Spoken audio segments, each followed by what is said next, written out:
Hello friends. तो आज का हमारा टॉपिक है ओटालजिया। जैसा कि इस डायग्राम को देख के हम समझ सकते हैं कि ओटालजिया का क्या मीन्स हो सकता है। एक जो पर्सन है वो अपने ईयर पे अपना हैंड रखे हुए है, ईयर में भी रेडनेस प्रेजेंट है। तो डेफिनेटली ये जो कंडीशन है वो ईयर से रिलेटेड है। देखते हैं क्या होता है। First is the definition of the otalgia. Otalgia और ईयर एक दोनों ही सेम कंडीशन है। तो द मीन्स ऑफ ओटालजिया और the definition of otalgia is the pain present in ear. अगर कान में दर्द प्रेजेंट है तो इसे हम या तो ओटालजिया बोलते हैं या हम इसको ईयर एक भी बोल सकते हैं। तो is called as the otalgia or earache. Pain is present in the ear is called as the otalgia or the earache. The other definition of the earache or otalgia is the is sensation of fullness. Means कान में इस type का feel होता है कि ये जो year है वो फुल है, भरा हुआ है। So a sensation of fullness or pain is present in the ear with or without hearing loss is called as the otalgia. जरूरी नहीं है कि अगर ईयर में पेन प्रेजेंट है तो हियरिंग लॉस होगा ही होगा, ऐसा कोई कंफर्मेशन नहीं है। ये हियरिंग लॉस के साथ में भी ये कंडीशन प्रेजेंट हो सकती है, हियरिंग लॉस नहीं भी हो सकता है ओटालजिया वाली कंडीशन में। तो हम एक ही ये मीन्स है इसका, pain present in ear is called as the otalgia or earache. So these are the definition of the otalgia. Next, the type of otalgia. So there are two types. First is the primary otalgia, second is the secondary otalgia. So in details, primary otalgia. In primary otalgia in ear pain that arises directly from pathology within the inner, middle or external ear, such as the ear infections. Primary otalgia हम बोल सकते हैं कि directly अगर year में कोई problem है, हो सकता है कि ईयर का कोई इन्फेक्शन हो। इन्फेक्शन किसी भी ईयर के पार्ट में प्रेजेंट हो सकता है कि जो इन्फेक्टिव कंडीशन है, इन्फ्लामेटरी कंडीशन है या कोई इंजुरी है वो एक्सटर्नल ईयर में, मिडिल ईयर में या इनर ईयर में, तीनों जो पार्ट हैं इसके ईयर के, इनके किसी भी एक पार्ट में अगर कोई इंजुरी, इन्फ्लामेशन या इन्फेक्शन प्रेजेंट है, उसकी वजह से अगर पेन हो रहा है तो is called is the primary otalgia. तो second is the secondary otalgia. The means of secondary otalgia is the secondary or referred otalgia is ear pain that occurs from pathology located outside the ear. First वाले जो otalgia था, primary otalgia में, उसका means क्या था कि directly year में ही कोई प्रॉब्लम क्रिएट हो रही है, उसकी वजह से पेन हो रहा है। So is called is the patter primary otalgia. Secondary otalgia में क्या होता है कि जो प्रॉब्लम है वो ईयर में प्रेजेंट ना होके ईयर के सबसाइड जो रीजन्स हैं, आसपास के जो एरिया है, वहां कोई प्रॉब्लम प्रेजेंट है, उसकी वजह से ईयर में पेन प्रेजेंट है, is called is the secondary otalgia. For example, someone with an impacted wisdom tooth may have ear pain. कभी कभी हम लोगों ने देखा है कि ऐसे कई पर्सन है जिनके दांतों में दर्द है, तो उन लोगों को दांतों के दर्द की वजह से, टूथ पेन की वजह से जनरली या गम पेन की वजह से जनरली ईयर में भी पेन प्रेजेंट हो जाता है। स्वेलिंग आ जाती है, चीक साइड है वहां जनरली स्वेलिंग प्रेजेंट होती है और स्वेलिंग के साथ में पेन भी होने लगता है। पेन कहाँ होता है? टूथ में तो हो ही रहा है, लेकिन उसके साथ साथ में वो ईयर को भी अफेक्ट कर रहा है। So is called is the secondary otalgia. This is referred pain, means एक जगह से दूसरी जगह रेफर किया हुआ पेन है, जिसे हम सेकेंडरी ओटालजिया बोलते हैं। Referred pain happens because ear and nearby body parts से share the same nerve with the brain, जैसा कि मैंने आपको ऑलरेडी बता ही दिया है। Next, the etiological factors of primary otalgia. In etiological factor, first is the barotrauma. The means of barotrauma is the caused by extreme pressure change. जैसे कि मैं अभी आपको दिख रहा है, मैं यहाँ बैठा हुआ हूँ, लेकिन बाहर का जो एयर का प्रेशर है अगर वो चेंज हो जाता है तो उसकी वजह से जो प्रॉब्लम क्रिएट होती है इज कॉल्ड इज द बैरोट्रोमा।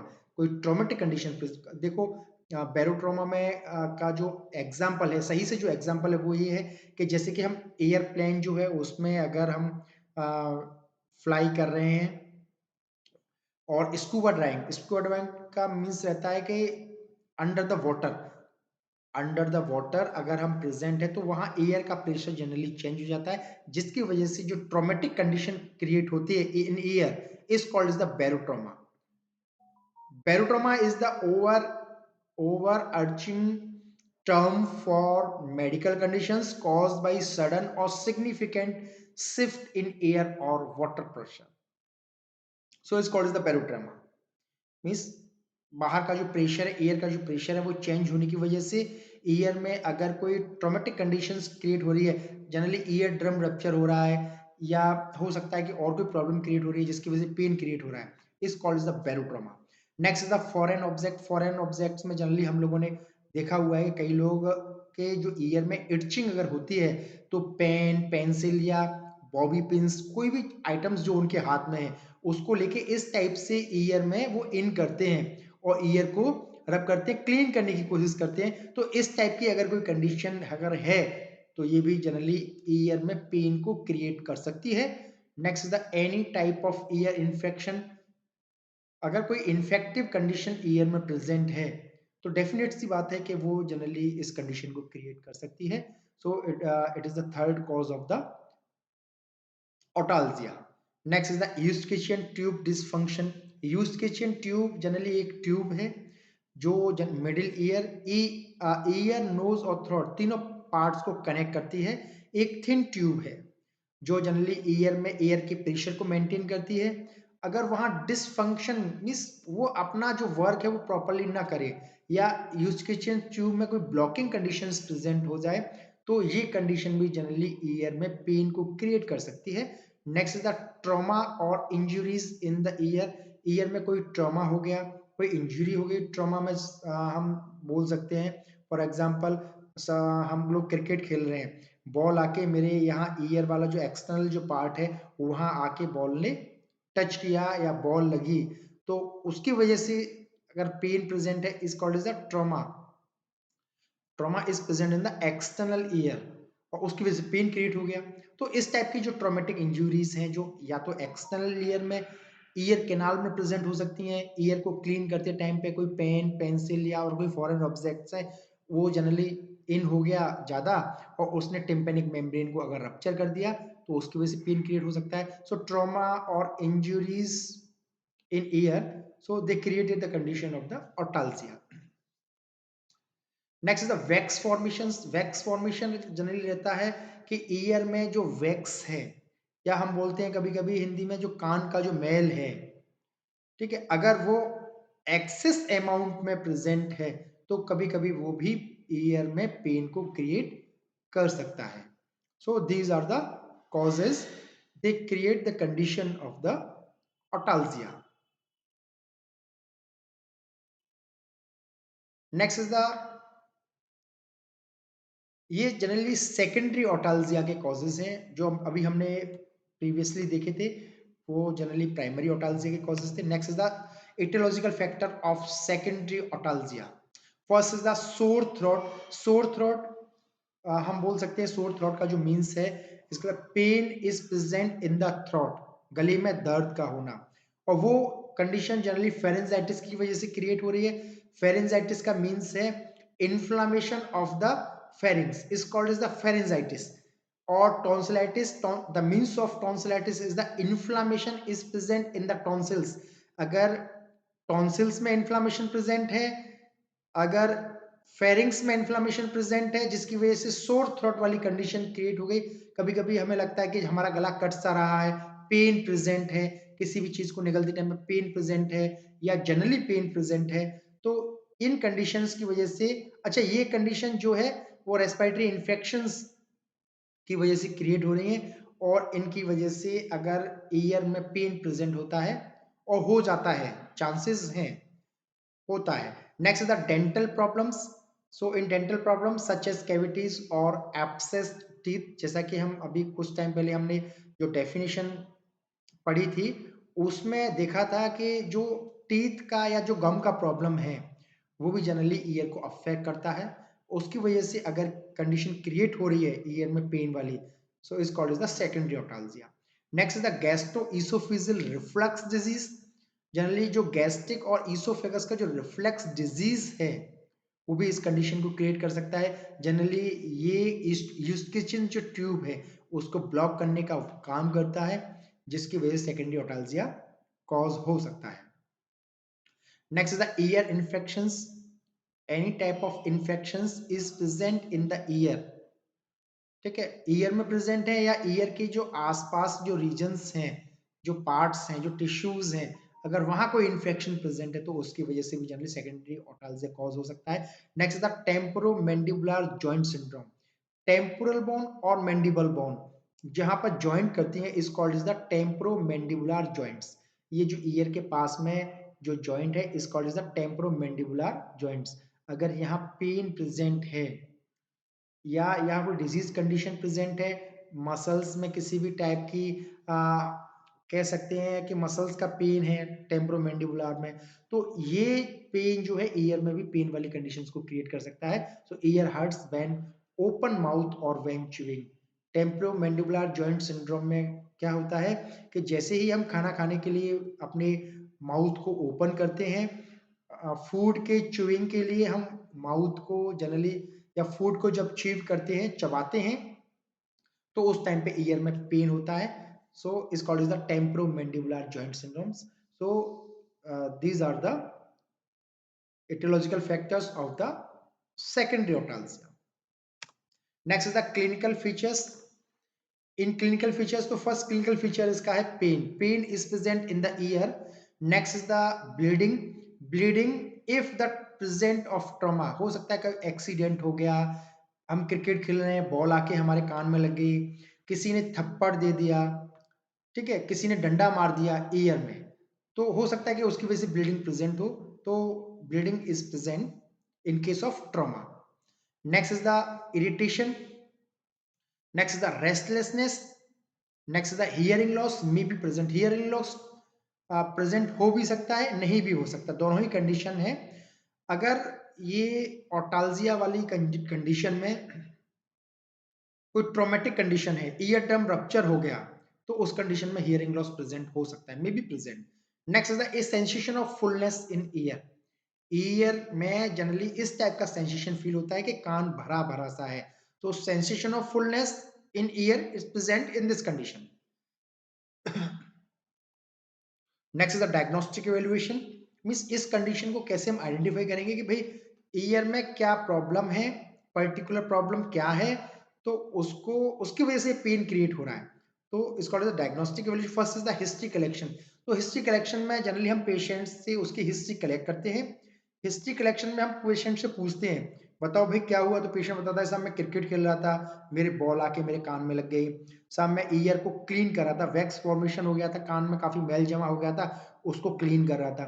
तो क्लीन करते टाइम पे पेन या पेंसिल या बॉबी पिंस या किसी भी आइटम का जो उसने यूज किया, तो मैंने साहब उसको काफी अंदर तक डाल दिया, मुझे मजा सा आने लग गया, और साहब मैंने अंदर तक डाल दिया, मैंने जैसे ही उसको निकाला तो कान में ब्लीडिंग हो गई।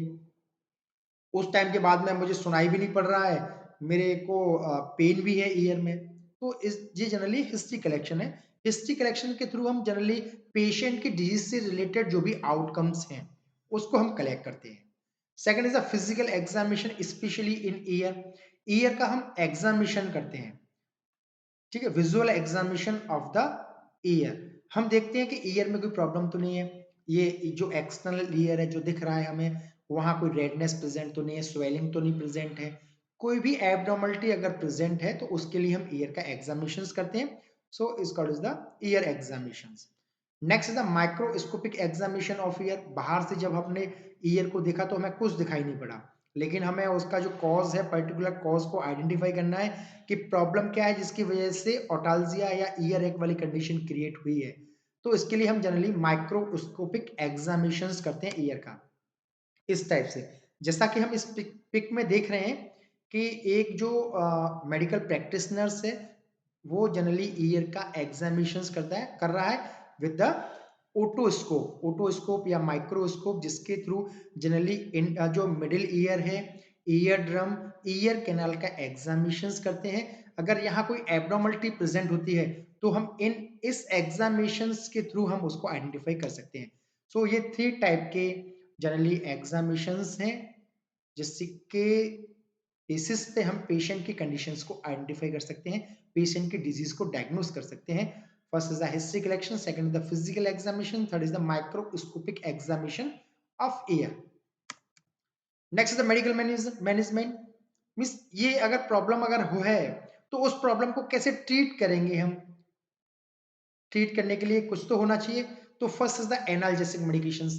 पेशेंट को पेन है, पेन में हमें रिलीफ चाहिए, ठीक है, तो पेशेंट को पेन में रिलीफ दिलवाने के लिए हम पेशेंट को एनाल्जेसिक मेडिकेशंस देते हैं। इन एनाल्जेसिक मेडिकेशंस में मॉर्फिन, एस्प्रिन, कोडिन, ये मेडिकेशंस देते हैं जिसके थ्रू पेशेंट का जो ईयर में पेन है उसमें पेशेंट को रिलीफ मिलता है। Next is the topical antibiotic medications. Patient को अगर कोई इन्फेक्शियस कंडीशन है और उस इन्फेक्शियस कंडीशन की वजह से पेशेंट के ईयर में पेन है, तो इन्फेक्शियस कंडीशंस को रिड्यूस करने के लिए, इन्फेक्शियस एजेंट को किल करने के लिए हम जनरली पेशेंट को एंटीबायोटिक मेडिकेशंस एडमिनिस्टर करते हैं। एंटीबायोटिक में भी topical antibiotic medications means drop drop हम एडमिनिस्टर कर रहे हैं तो उस ड्रॉप को हम पेशेंट की साइट पे अप्लाई करते हैं जिसके थ्रू जनरली वो एरिया जहां वो प्रॉब्लम क्रिएट हुई है वो प्रॉब्लम में रिलीफ मिलता है पेशेंट्स को। तो कौन सी एंटीबायोटिक मेडिकेशंस हैं, टॉपिकल एंटीबायोटिक मेडिकेशंस है जिसको हम पेशेंट के लिए एडमिनिस्टर करते हैं। First is the neomycin, second is the chloramphenicol, nystatin. Next the preventive measures. Preventive measures में हम ऐसी कंडीशंस को होने से कैसे रोक सकते हैं। So it's called is the preventive measures. First is the protect years when fly in airplanes, so don't have barotrauma. Generally जब कभी भी हम या कोई भी पर्सन एयरप्लेन्स में सफर करता है तो उस टाइम पे अपने ईयर्स को प्रोटेक्ट करना चाहिए जिससे हम जनरली बैरोट्रॉमा वाली कंडीशंस को प्रिवेंट कर सकें, बैरोट्रॉमा वाली कंडीशंस क्रिएट ही ना हो। तो इसके लिए हमें जनरली ईयर्स को प्रोटेक्ट करना है, या तो जब हम एयरप्लेन्स में सफर कर रहे हैं या जनरली स्कूबा डिवाइंग के टाइम पे भी हमें ईयर्स को प्रोटेक्ट करना है। Next the clean ears with care, use a swab to clean outer ear and avoid digging into ear canal. Ear को जब हम क्लीन करते हैं तो हमें सेल्फ से क्लीन नहीं करना चाहिए, खुद से क्लीन नहीं करना चाहिए। हमें जो मेडिकल प्रैक्टिशनर्स हैं या ईएनटी स्पेशलिस्ट हैं उनसे कांटेक्ट करना चाहिए। कांटेक्ट करने के बाद में उनसे ही ईयर को क्लीन करवाना चाहिए। फिर भी हम जनरली ईयर को अगर क्लीन करते हैं तो कॉटन जो स्वैब है उसका हमें क्लीन कॉटन स्वैब का यूज करना है। वो भी उसका यूज भी जनरली हमें आउटर ईयर में ही करना है, हमें इनर ईयर में नहीं करना है। और इनर ईयर में या ईयर कैनाल में इनर साइड में जाके हमें बार बार ईयर को रब नहीं करना है। सो avoid the digging into ear canal. Next, the upper respiratory infections can make ear hurts and may cause painful ear infections. Upper respiratory infections हमने जनरली सेकेंडरी ओटाल्जिया के जो कॉजेज थे उसमें देखा था कि जो सेकेंडरी ओटाल्जिया के जो कॉजेज हैं वो जनरली रेस्पिरेटरी इन्फेक्शंस हैं जिसमें फेरेंजाइटिस, टॉन्सिलाइटिस, सोर थ्रोट ये कंडीशंस प्रेजेंट थी। तो अगर ईयर रेस्पिरेटरी इन्फेक्शंस प्रेजेंट हैं तो हमें रेस्पिरेटरी इन्फेक्शंस को हमें अर्ली से अर्ली उसको ट्रीट करना चाहिए। अगर ट्रीट कर लेती है तो ठीक है, नहीं तो वो ईयर इन्फेक्शंस को भी कॉज कर सकता है। तो reduce risk of developing infections bye washing hands, particularly if anyone's are in the habit of touching nose, eyes, and mouth. Healthy person should also avoid people who are sick. हमें ऐसे persons को touch करने से बचना चाहिए जो patient या जो पर्सन रेस्पिरेटरी इन्फेक्शन से सफर कर रहे हैं। हमें जनरली इस टाइप के पर्सन्स को हम बोल सकते हैं एक तौर से कि अगर इस टाइप के पर्सन्स के कांटेक्ट में अगर हम आते हैं उनसे हम अपने हैंड्स को टच कर रहे हैं तो हैंड्स को टच हमने कर दिया।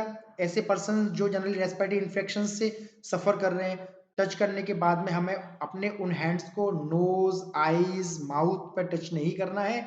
टच करने वाली जो हैबिट्स है उसको हमें छोड़ना है, या अगर हमें टच करने की हैबिट है तो हम पेशेंट के कांटेक्ट में आने के बाद में हम इमीडिएटली हैंड वॉश करते हैं जिससे कि वो उस इन्फेक्शंस के जो माइक्रो ऑर्गेनिज्म है उस इन्फेक्शन से रिलेटेड वो हमें जनरली ये प्रॉब्लम क्रिएट न करें।